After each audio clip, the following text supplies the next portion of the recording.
क्या आप जानते हैं न्यायपालिका में भी दो तरीके के न्याय होते हैं, अमीरों को रहम और गरीबों पे सितम, ऐसा भी होता है। नमस्कार, मैं दीपाली मिश्रा, आप देख रहे हैं मुंबई की दृष्टि। आपको सुन के बड़ा ही अटपटा लगा होगा, लेकिन ऐसा ही कुछ होता है न्यायपालिका में, जो खुद अपनी जुबानी वकील आपको बता देंगे। बता दें आपको कि बोरीवली कोर्ट में राम गोपाल वर्मा निर्देशक, जो कि बहुत ही फेमस फिल्म प्रोड्यूसर हैं, जिनके ऊपर 138 का केस जो कि मात्र 2.5 लाख रुपए के लिए लगाया गया था, उन राम गोपाल वर्मा के ऊपर 138 का केस लगा। वहीं उनका वकील कोर्ट में मौजूद भी नहीं था, उनका एनबीटी वारंट भी निकला गया, उसके बावजूद मजिस्ट्रेट ने उनको स्टे दे दिया। क्या है पूरा मामला और किस तरीके से बोरीवली कोर्ट में खेला गया ये दाव पेच, आइए सुनवाते हैं उन वकीलों की जुबानी। आज बोरीवली कोर्ट में एक बहुत बड़ा मामला सामने आया, जहां नामचीन डायरेक्टर राम गोपाल वर्मा के नाम से एक एनबीटी का वारंट निकला। क्या है पूरा मामला? नहीं, ऐसा है कि उन्होंने एक चेक दिया था, चेक बाउंस हो गया था और फिर हमने नोटिस दे के उनको केस दाखिल किया हुआ है, लेकिन वो समन्स उनको सर्व हुआ है। समन्स सर्व होने के बावजूद बेल भी उन्होंने आके दिया हुआ है। बेल का ये क्या हो जाता है कि अगर आपने बेल दिया है तो आपको हर डेट पे आना ही है, लेकिन हर बेल पे नहीं आने, अपना डेट पे नहीं आने की वजह से आज सामने कोर्ट ने वारंट निकाला हुआ है ना। वारंट निकलने के बाद भी आज कोर्ट ने बिना हमारी सुनवाई के वो वारंट स्टे कर दिया है। तो थोड़ा सा क्या बोलते हैं, प्रोसीजर थोड़ा सा गलत जा रहे हैं, बिकॉज ऐसे वकील साहब हैं जिनका रिकॉर्ड नहीं है। बेसिक क्या हो जाता है कि आपका वकालतनामा होना चाहिए, आप उस आपके क्लाइंट को जो रिप्रेजेंट करते हो उनका वकालतनामा होना चाहिए। अगर वकालतनामा नहीं रहा तो हम मतलब सामने वाला एडवोकेट ऑब्जेक्शन भी ले सकता है, कोर्ट भी ऑब्जेक्शन लेती है कि भाई तुम्हारा वकालतनामा है, यू कांट अपीयर। लेकिन उसके बावजूद आज कोर्ट ने वो वारंट स्टे कर दिया है। अगर ऐसा कहा जाए कि आम जनता के लिए न्याय दूसरा और बड़े बड़े लोगों के लिए दूसरा, तो क्या ये सही होगा? सही हो सकता है, क्योंकि आज ये चीज़ का आज आपको ज़बरदस्त एग्जाम्पल मिला है कि ये होने के बाद जो आपका सवाल एकदम परफेक्ट है कि ये हुआ है। आज क्यों हुआ है मुझे नहीं पता, लेकिन ये गलत है, प्रोसीजरल नहीं है।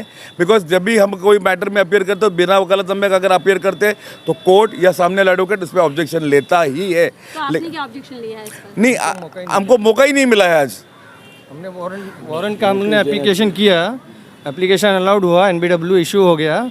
उसके बाद काफ़ी देर के बाद सामने वाला कोई बिना वकालतनामा के आके अपियर होके स्टे।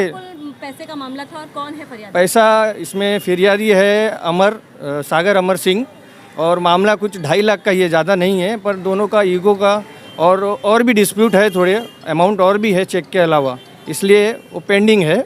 तो आज वो बिना कंप्लेनेंट को सुने, उसके एडवोकेट को सुने, उसको स्टे कर दिया गया है। आज ही वारंट इशू हुआ है ना। 2 घंटे के अंदर ही स्टे मिल जाता है, ये कहाँ तक वाजिब? वही तो समझ में नहीं आया, क्योंकि इसका प्रॉपर प्रोसीजर ऐसा होता है कि अदर साइड टू से करना चाहिए, लेकिन अभी ठीक है, मजिस्ट्रेट साहब ने जो ऑर्डर किया वो उनका पावर है, वो किए हैं। बाकी अब तो सर, एक आपसे जानना चाहूँगी कि लोगों की बड़ी आस्था, बड़ा विश्वास है, कुछ भी होता है तो लोग एक दूसरे को चैलेंज करते हैं, will see you in the court, लेकिन अगर कोर्ट इस तरीके की हरकत करता है तो काफ़ी निंदनीय है। क्या कहेंगे? मैं एक कोई केस विशेष पे टिप्पणी नहीं दे सकता, क्योंकि मेरे अधिकार क्षेत्र के बाहर है, मेरा वकालतनामा वकील पत्र उसमें नहीं है। लेकिन बोरीवली कोर्ट के जो मजिस्ट्रेट है ना, वो बहुत काइंड हार्टेड समझिए आप, उम्दा दिल वाले हैं। और जो उम्दा दिल वाला होता है ना, वो कभी कभी ये भूल जाता है कि कुछ कानूनी मर्यादाओं का हमें ध्यान रखना चाहिए। पहली बात यह है कि जमानत देने के बाद जब कोई भी आरोपी कोर्ट में नहीं आता है तो वकील के माध्यम से वो अपना एग्जामिशन का अर्जी लगा के एग्जामिशन ले सकता है, पर वकील भी हाजिर नहीं है और वारंट निकल चुका है। तो आम तौर पे ये होता है कि या वारंट कैंसिल करने वो आदमी आता है, और या फिर उसके एब्सेंस में उसने अपॉइंट किया हुआ वकालतनामा वाला वकील जब तक वो नहीं आवे तब तक स्टे करने की कोशिश करता है। तो अगर वो जीनियन रीज़न देता है और कोर्ट को लग रहा है कि नहीं अभी मुझे स्टे करना चाहिए, तो कोर्ट को अधिकार है, वो स्टे कर देता है। इस केस में मैं नहीं जानता हूँ क्या हुआ है, लेकिन अगर राम गोपाल वर्मा जी के सामने जो भी कंप्लेनेंट है, उनके वकील साहब लोकल कोर्ट के हैं, राजेश मोरे और रणधीर पांडे जी, तो कम से कम कोर्ट इतना तो कर ही सकती थी, जाइए लोकल उनके जो वकील है यहीं कोर्ट में होंगे, ज़रा उनको बुला के लाइए, उनको सुन लेता हूँ, फिर मैं आपकी सुनवाई कर सकता हूँ, इतनी ये हो सकता था।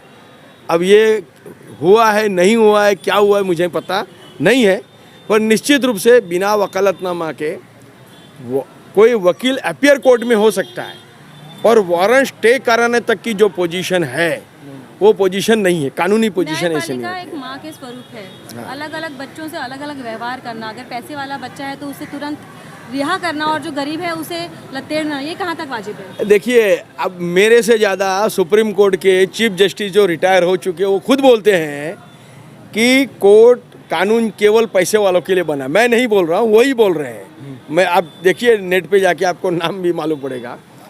हकीकत है कई हद तक। अभी देखिए शाहरुख खान के बच्चे की बेल थी, एक दिन में लगाई, दूसरे दिन आ गई, हियरिंग होके बेल भी हो गई। और हम लोग की कई वकील लोग ऐसे हैं जिनकी बेल की आदमी जेल में सड़ रहा है, उसको बेल देना न देना कोर्ट का मामला है, लेकिन सुनवाई में आना तो उसका अधिकार है, वो जेल में सड़ रहा है। चूंकि वो शाहरुख खान का बच्चा नहीं है तो उसकी सुनवाई नहीं होगी।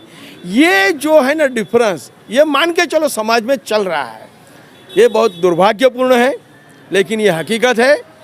सवाल अब ये आ रहा है कि क्या राम गोपाल वर्मा जी बड़े आदमी है इसलिए उनका वारंट स्टे हो गया है, या फिर कोर्ट को कुछ मिस गाइड करके वारंट स्टे हो गया है, या फिर कोर्ट ने गलतफहमी में आके स्टे किया है। ये सारा रिकॉर्ड का बात है, जिस पे टिप्पणी करना जो है उचित मेरे लिए तो नहीं होगा। लेकिन एक कोई रसूखदार आदमी जो होता है ना, इन्फ्लुएंशियल आदमी, निश्चित रूप से न्यायपालिका में उसको एक अलग जगह है, उसको कहीं ना कहीं उसको रिलीफ मिल ही जाती है। हमने बहुत बार अनुभव किया है और हम देखते हैं आए तौर पे सुप्रीम कोर्ट में तुरंत किसी की अर्जी लग गई, हाई कोर्ट में लग गई, क्योंकि हरीश साल्वी जैसे बड़े वकील है, मुकुल रोहतगी जैसे बड़े वकील है, कपिल सिब्बल जैसे वकील है, रात को 3 बजे कसाब साहब को और टाइगर मेमन को सुनवाई हो जाती है। लेकिन जो भारत देश का नागरिक है, जो छोटी छोटी चीज़ें लेके आता है, बरसों तक राह देखता है कब मेरी सुनवाई होगी, कब बादल गरजेंगे और कब बादल बरसेंगे और कब मुझे रिलीफ मिलेगा। ये सच्चाई भारत देश में है, चाहे सरकार केंद्र की हो, राज्य की हो, न्यायपालिका केंद्र की हो, किसी राज्य की हो। आम आदमी के लिए यहाँ कुछ नहीं है। मैडम, आप लोग बहुत अच्छा काम कर रहे हैं, इंटरव्यू ले रहे हैं, हम अच्छा काम कर रहे हैं, इंटरव्यू दे रहे हैं, लेकिन दुर्भाग्य यही है कि हमारे समाज का आम आदमी, आम तबके का जो लोग हैं वो आज भी महरूम है अपनी बुनियादी सुविधाओं के लिए।